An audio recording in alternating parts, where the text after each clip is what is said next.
केंद्रीय मंत्री जेपी नड्डा इस बैठक में पर्यवेक्षक के तौर पर मौजूद हैं। असम में हेमंता विश्व शर्मा अगले मुख्यमंत्री होंगे। एक बार फिर से हेमंता को मौका दिया गया है। विधायक दल की बैठक में उनके नाम पर मोहर लग गई है। हेमंता विश्व शर्मा असम के दूसरी बार मुख्यमंत्री होंगे। तीसरी बार सरकार बनाई है बीजेपी ने, वहां पर स्पष्ट बहुमत की सरकार है। 2/3 बहुमत के साथ बीजेपी सरकार बनाने जा रही है और विधायक दल ने हेमंता विश्व शर्मा के नाम पर मोहर लगाई है। इस वक्त की बड़ी खबर, रतनदीप हमारे सहयोगी गुवाहाटी से ज्यादा जानकारी के साथ जुड़ गए हैं। रतनदीप, एक बार फिर से हेमंता को मौका। देखिए तस्वीरें आ रही हैं आपके सामने। जेपी नड्डा ने पटका पहना के, असमिया पटका पहना के उनका समर्थन किया। नायब सिंह सैनी हरियाणा के मुख्यमंत्री हैं, उन्होंने भी उनका स्वागत किया। हेमंता विश्व शर्मा को एक बार फिर से बीजेपी विधायक दल का नेता चुन लिया गया है। विधायक दल का नेता चुनने के साथ ही वे जाएंगे और सरकार बनाने का दावा पेश करेंगे। केंद्रीय मंत्री जेपी नड्डा को पर्यवेक्षक के तौर पर यहां भेजा गया था। उत्तर प्रदेश के पूर्व सांसद बस्ती से हरीश द्विवेदी भी वहां पर दिखाई दे रहे हैं। प्रभारी के तौर पर असम विधानसभा चुनाव में उन्होंने बड़ी भूमिका निभाई। कुल 8 प्रस्ताव विकास आए थे।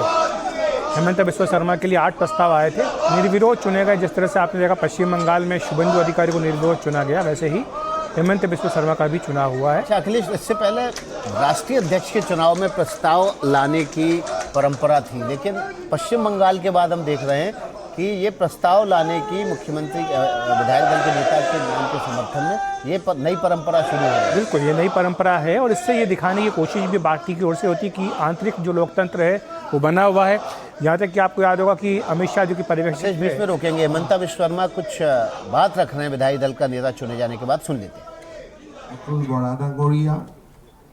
बडोलैंड पीपल्स फ्रंटर नेता रिहन दৈমাৰী ডাঙৰীয়া, আমাক সন্মুখৰ পৰা নেতৃত্ব দিয়া ভাৰতীয় জনতা পাৰ্টিৰ সন্মানীয় সভাপতি দিলীপ শইকীয়া ডাঙৰীয়া, ভাৰতীয় জনতা পাৰ্টিৰ নৱনিৰ্বাচিত বিধায়কসকল, গণ পৰিষদৰ নৱনিৰ্বাচিত বিধায়কসকল, বডোলেণ্ড পিপলছ ফ্ৰণ্টৰ নৱনিৰ্বাচিত বিধায়কসকল, তিনিওটা দলৰে সন্মানীয় সাংসদসকল আৰু উপস্থিত বুদ্ধিবৃন্দ, ভাৰতীয় জনতা পাৰ্টি আৰু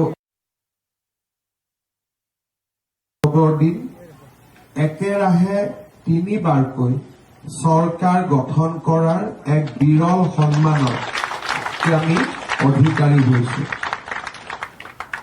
इस भव्य विजय के लिए मैं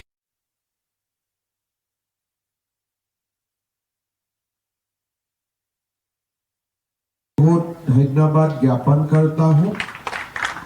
असम वासियों ने भारत के प्रधानमंत्री नरेंद्र मोदी जी को असम में तीसरा बार सरकार करने के लिए आशीर्वाद दिए। और देखिए तस्वीरें सीधे असम के गुवाहाटी से आ रही हैं, जहां पर बीजेपी विधायक दल के नेता के तौर पर हेमंता विश्व शर्मा को चुना गया। वे दूसरी बार अब असम का नेतृत्व करेंगे, मुख्यमंत्री बनेंगे। दिलीप सैकिया असम बीजेपी अध्यक्ष दिखाई दे रहे हैं, सुन लेते हैं हेमंता जी क्या कहते हैं। हरियाणा के सम्मानीय मुख्यमंत्री नायब सिंह सैनी जी, आमार मजत उपस्थित অসম গণ পৰিষদ দলৰ সভাপতি অতুল বৰা ডাঙৰীয়া, বডোলেণ্ড পিপলছ ফ্ৰণ্টৰ নেতা ৰিহন দৈমাৰী ডাঙৰীয়া, আমাক সন্মুখৰ পৰা নেতৃত্ব দিয়া ভাৰতীয় জনতা পাৰ্টিৰ সন্মানীয় সভাপতি দিলীপ শইকীয়া ডাঙৰীয়া, ভাৰতীয় জনতা পাৰ্টিৰ নৱনিৰ্বাচিত বিধায়কসকল, গণ পৰিষদৰ নৱনিৰ্বাচিত বিধায়কসকল, বডোলেণ্ড পিপলছ ফ্ৰণ্টৰ নৱনিৰ্বাচিত বিধায়কসকল, তিনিওটা দলৰে সন্মানীয় সাংসদসকল আৰু উপস্থিत रतनदीप हमारे सहयोगी गुवाहाटी से सीधे जुड़ गए हैं, जहां पर बीजेपी विधायक दल की बैठक चल रही है, जहां पर हेमंता विश्व शर्मा के नाम का ऐलान हुआ है, दूसरी बार वो मुख्यमंत्री बनेंगे। रतनदीप, क्या अपडेट है आपके पास? विधायक दल की बैठक में किस किस ने प्रस्ताव रखे? विकास हमारा मूल लक्ष्य होगा। असम में शांति लाने के लिए हमारे देखिए, जब विधायक दल की बैठक हुई वहाँ पे 8 प्रस्ताव रखे गए हैं, 8 बीजेपी विधायक द्वारा, और हर एक प्रस्ताव को 2 विधायक ने सपोर्ट किया, और सभी जो 8 प्रस्ताव रखे गए वो हेमंत विश्व शर्मा के नाम पे रखे गए हैं। और इसके बाद जब बीजेपी विधायक दल की जब बैठक में 8 प्रस्ताव जब हेमंत विश्व शर्मा के नाम पे रखा गया तो बीजेपी विधायक दल का नेता उनको चुना गया। उसके बाद जो एनडीए की बैठक हुई वहाँ पे एनडीए के यहाँ पे जो बीजेपी के सबसे बड़े एलाई हैं असम गण परिषद और बोडोलैंड पीपल फ्रंट, उनके जो नेता हैं उन्होंने भी हेमंत विश्व शर्मा का नाम ही प्रस्ताव किया, और थोड़ी देर पहले यहाँ पे हेमंत विश्व शर्मा का नाम अनाउंस किया गया है। वो स्ट्रेट सेकंड टर्म मुख्यमंत्री बनेंगे। इस बार तीसरी बार सरकार बनाने जा रही है बीजेपी। इस वक्त आप देख सकते हैं मेरे पीछे हेमंत विश्व शर्मा जो बाकी राज्य जो बीजेपी के एमएलए हैं, एनडीए के एमएलए हैं, उनको संबोधित कर रहे हैं। और उन्होंने सीधे तौर से ये कहा है कि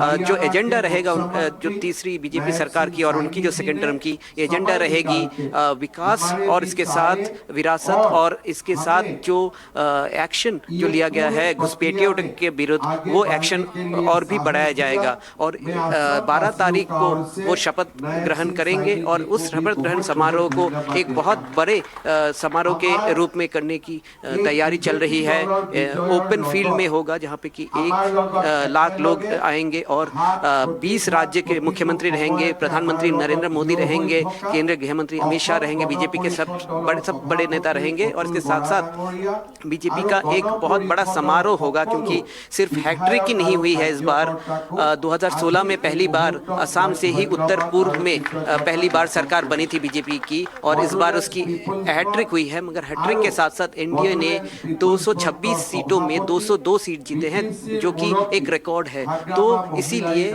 इस बार इस बीजेपी जो वोट टेकिंग सेरेमनी है उसको बहुत बड़े पैमाने पे करेगी। और आप देख सकते हैं मेरे पीछे हेमंत विश्व शर्मा अब संबोधित कर रहे हैं जो एनडीए के नेता चुने जाने के बाद। अब से थोड़ी देर बाद वो एनडीए के बाकी जो सहयोगी पार्टियों के नेता हैं उनके साथ लोक भवन जाएंगे और सरकार बनाने की जो प्रक्रिया है उसको शुरू करेंगे। वो स्टेक क्लेम्स करेंगे और इसके बाद 12 तारीख को शपथ ग्रहण होगी। संदीप, हमारे सहयोगी उसी जगह से जुड़े हुए हैं जहां पर ये विधायक दल की बैठक हुई थी, और वो बता रहे हैं 12 तारीख को शपथ ग्रहण समारोह होगा, स्टेक क्लेम करने जाएंगे। पहले बीजेपी विधायक दल के नेता चुने गए हेमंता विश्व शर्मा, उसके बाद एनडीए के विधायक दल के नेता चुने गए हैं। तस्वीरें आप देखिए, विधायक दल का नेता चुने जाने के बाद फूलमाला पहनाकर हेमंता विश्व शर्मा का स्वागत किया जा रहा है। दिलीप सैकिया उनके दूसरी तरफ दिखाई दे रहे हैं, बीजेपी के असम के प्रदेश अध्यक्ष हैं। बस्ती से पूर्व सांसद हरीश द्विवेदी प्रभारी के तौर पर असम विधानसभा का काम देखने वाले वे दिखाई दे रहे हैं। केंद्रीय मंत्री जेपी नड्डा यहाँ पर दिखाई दे रहे हैं। तो एक बार फिर से हेमंता विश्व शर्मा को मौका मिल रहा है। अखिलेश, बहुत बड़ी जीत के साथ हेमंता ने असम में अपने जो निशान हैं वो छोड़े हैं। 2/3 मेजॉरिटी असम में एक समय था, बीजेपी सोचती नहीं थी कि कभी सरकार बना पाएंगी। बिल्कुल। और सबसे बड़ी बात यह है कि जितने पॉलिटिशियन होते हैं हमेशा अपनी जीत का दावा करते हैं, तो हमें डाउट भी होता है कि पता नहीं, क्योंकि हर व्यक्ति बोलता है कि हम जीत रहे हैं। लेकिन हेमंत विश्व शर्मा का जो कॉन्फिडेंस था वो इतना हाई था कि वो शुरू से कहते आए थे कि वो पक्का चुनाव जीतेंगे, और वाकई वैसा हुआ। एक दिलचस्प बात अखिलेश उन्होंने जो कही थी, जो मुझे याद है अभी भी, उन्होंने कहा था कि 30 टिकट तो कांग्रेस के हम ही बांटेंगे और बाद में अगर वो जीत गए तो राज्यसभा में हमारे लिए वोट भी करेंगे। ये जो आपने कॉन्फिडेंस वाली बात कही थी, ये कॉन्फिडेंस किसी नेता के भीतर नहीं दिखाई दे। बिल्कुल, जो पूर्वोत्तर बीजेपी है उसके लिए वो चाणक्य माने जाते हैं। पूरे पूर्वोत्तर भारत की जो राजनीति है एक तरह से वो तय करते हैं, और इसलिए उनका जो आत्मविश्वास था वो काफ़ी अधिक था। जो बात आपने कही है कि राज्यसभा के चुनाव में डालेंगे, उन्होंने ये भी कहा कि राष्ट्रपति का चुनाव जो कि अगले साल होने जा रहा है उसमें भी कांग्रेस के कई विधायक वोट डालेंगे। तो अभी से उन्होंने इस बात का ऐलान कर दिया, यानी कांग्रेस पार्टी जो वैसे ही बहुत बुरी स्थिति में है क्योंकि लगातार तीसरी बार उनकी हार हुई है, गौरव गोगोई खुद अपना चुनाव हार गए, उस कांग्रेस पार्टी के बारे में वो ये टिप्पणी कर रहे हैं। और निश्चित तौर पर ये जो जीत हुई है ये हेमंता विश्व शर्मा की जीत है, और इसीलिए राष्ट्रीय राजनीति में भी उनका कद पहले की तुलना में और ज़्यादा बढ़ेगा। बिल्कुल अजीत झा, मतलब इस तरह के नेता किसी भी पार्टी के लिए बहुत बड़ी पूंजी होते हैं। कांग्रेस ने एक बड़ा सुलझा हुआ समझदार दूरदर्शी नेता खोया हेमंता को जब पार्टी से बाहर जाना पड़ा। बिल्कुल सबसे बड़ी बात जो है जिसके बारे में हम लोग चर्चा नहीं किए, जब से ये मुख्यमंत्री बने हैं असम का इकोनॉमिक ग्रोथ रेट भारत में नंबर 1 या नंबर 2 रहा है। जेपी नड्डा, नायब सिंह सैनी, दिलीप खैकिया, अतुल बोरा, हाग्रामा महिलारी, इनके समय में एक तो बीजेपी गवर्नमेंट का अपना इंटरवेंशन जो असम में हुआ है और इस तरह का मॉडर्नाइजेशन असम पहली बार देखा है, नंबर 1। नंबर 2, ये बिल्कुल मतलब कांग्रेस का एक तरह से पैर काट दिए। AIUDF जो उसका है माइनॉरिटी लेड पार्टी, उसको एक तरह से ख़त्म कर दिए।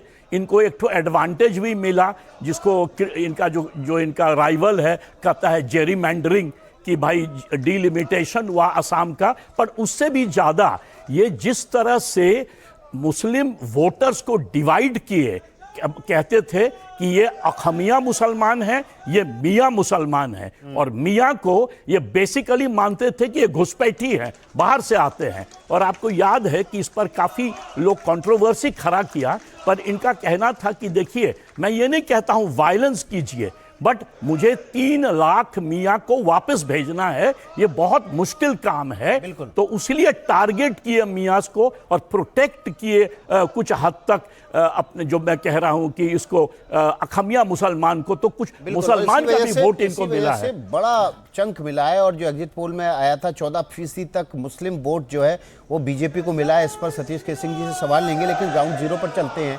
हमारे सहयोगी रतनदीप वहां मौजूद हैं। रतनदीप, स्वागत चल रहा है और निश्चित रूप से बहुत बड़ी जीत के बाद असम में एक बार फिर से उनको मौका मिल रहा है, तो स्वागत तो लंबा चलेगा।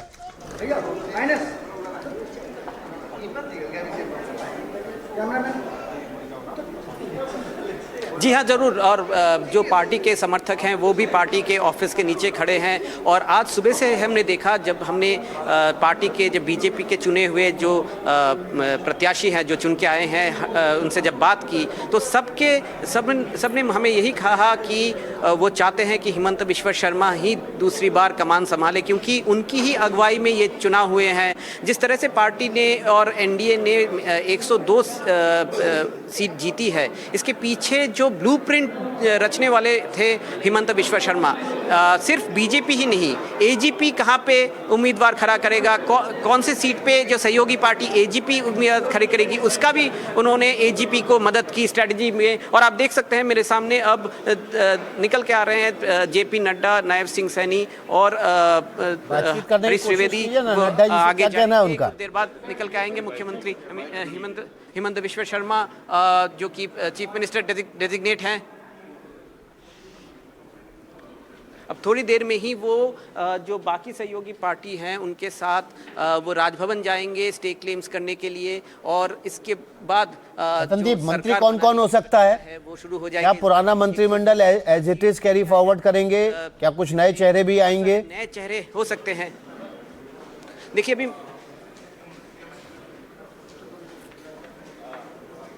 कुछ नए चेहरे आने की आशा जरूर है, मगर इस वक्त हमारे साथ जुड़ रहे हैं, इस बीच हमारे साथ जुड़ रहे हैं एजीपी के अध्यक्ष अतुल बोरा। अतुल जी, पहला रिएक्शन? हाँ, ये हमारे लिए बहुत सौभाग्य की बात है। फिर डॉक्टर हिमंत बिश्व शर्मा जी असम का चीफ मिनिस्टर बनेगी। हम लोग जा रहे हैं under his leadership governor house. क्या मंत्रिमंडल लेके भी कोई बात हुई है? अनुमति के लिए प्रार्थना करने के लिए नहीं, अभी तक ठीक।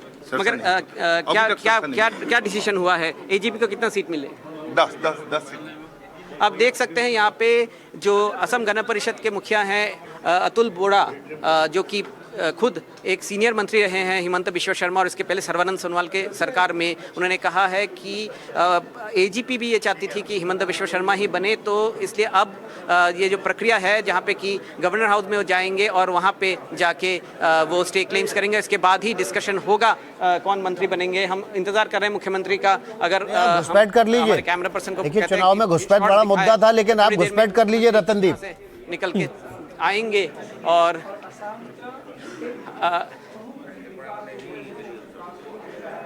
अभी रतनदीप जरूर हम लोग कोशिश तो ताकत लगा करेंगे के घुसपैठ और चुनाव करके में जो उस घुसपैठ इलाके का में मुद्दा घुस है, गए इसके हैं, साथ-साथ आज भी जहां पर एक तरफ असम के से मुख्यमंत्री कहा हैं। गया जी है, रतनदीप।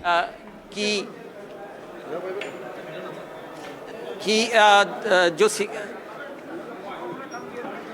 इस बार भी उन्होंने हमारे साथ हैं अशोक सिंघल जी। सर, फर्स्ट रिएक्शन आपका, आप एक सीनियर मंत्री रहे हैं इस सरकार में, हिमंत बिश्व शर्मा फिर से मुख्यमंत्री बनने जा रहे हैं और सबकी ये चॉइस रही। आज 102 विधायकों ने 82 विधायक थे भारतीय जनता पार्टी के, 8 प्रस्ताव आए और 8 प्रस्ताव हिमंत बिश्व शर्मा जी के समर्थन में आए। एजीपी दल ने और बीपीएफ दल ने भी हिमंत बिश्व शर्मा जी के नाम पे मोहर लगाई और सर्वसम्मति से हिमंत बिश्व शर्मा जी को बीजेपी विधायिनी दल का नेता और फिर एनडीए विधायिनी दल का नेता चुना गया। हमको बहुत खुशी है इस बात की और हिमंत बिश्व शर्मा जी के नेतृत्व में, प्रधानमंत्री जी के आशीर्वाद से, गृह मंत्री अमित शाह जी के आशीर्वाद से आसाम दिन दुनी और रात चौगुनी प्रगति करेगा, ऐसी हम आशा रखते हैं। और मंत्रिमंडल लेके मीटिंग कब होने वाली है? होगा करेंगे, ऊपर लोग हैं वो अपना तय करेंगे। 12 तारीख को शपथ ग्रहण है, आप भी आइए। तब देख सकते हैं ये अशोक सिंघल जो कि इलेक्शन मैनेजमेंट पे बहुत एक इम्पॉर्टेंट रोल प्ले करते हैं असम में, उन्होंने सीधे तौर से ये कह दिया है कि जो मंत्रिमंडल लेके मीटिंग होगी इसके बाद, एक बार स्टे क्लेम्स करने के बाद, अब देख सकते हैं यहाँ पे हिमंत बिश्व शर्मा को अभी भी जो बाकी जो विधायक हैं वो उनको फेलिसिटेट कर रहे हैं। एक बहुत ही महत्वपूर्ण मूवमेंट जो हमारे एनडीटीवी के कैमरा में आप देख सकते हैं, देख रहे हैं, एक के बाद एक विधायक आ रहे हैं और मंच पर चढ़ जाइए, हेमंता को बड़ी पकड़ जीत लीजिए। रही है बीजेपी के लिए और सबसे बड़ी बात है हर एक विधायक जो जीत के आया है, हर एक विधायक जो जीत के आए हैं उनके जीत के पीछे हिमंत बिश्व शर्मा का भी हाथ रहा है, क्योंकि हर एक विधायक जो आप स्टेज में देख रहे हैं उनके हर एक कॉन्स्टिट्यूंसी में उन्होंने कैंपेन किया है और कैंपेन करने के बाद सिर्फ एक बार ही नहीं, कुछ विधायक के लिए उन्होंने 2-3 बार कैंपेन किया है। और जो यात्रा हिमंत बिश्व शर्मा ने की थी चुनाव के पहले, उस यात्रा का एक बहुत बड़ा फल बीजेपी को मिला है, क्योंकि उनकी जो यात्रा में जिस तरह से लोग पार्टिसिपेट कर रहे थे, उससे लग रहा था कि इस बार जो मूड असम का है वो मूड ये है कि जो लोगों का आशीर्वाद है वो हिमंत बिश्व शर्मा के साथ है। आप देख सकते हैं एक एक विधायक, हम कोशिश करेंगे उनसे बात करने के लिए, मगर अब वो विधायक से मिल रहे हैं। हमें कहा गया है यहाँ पे इंतज़ार करने के लिए, मगर हम देख सकते हैं यहाँ पे हर एक विधायक और बहुत युवा विधायक इस बार चुन के आए हैं बीजेपी से और हर एक क्षेत्र से आगे आप देख सकते हैं एक युवा विधायक डॉक्टर मिलन दास पहली बार चुन के आए हैं। रतनदीप आपके पास लौटेंगे, अभी छोटा सा ब्रेक लेना होगा, लेकिन तस्वीरें सीधे आ रही हैं असम से, गुवाहाटी में, जहां पर हिमंता बिश्व शर्मा को विधायक दल का नेता चुना गया।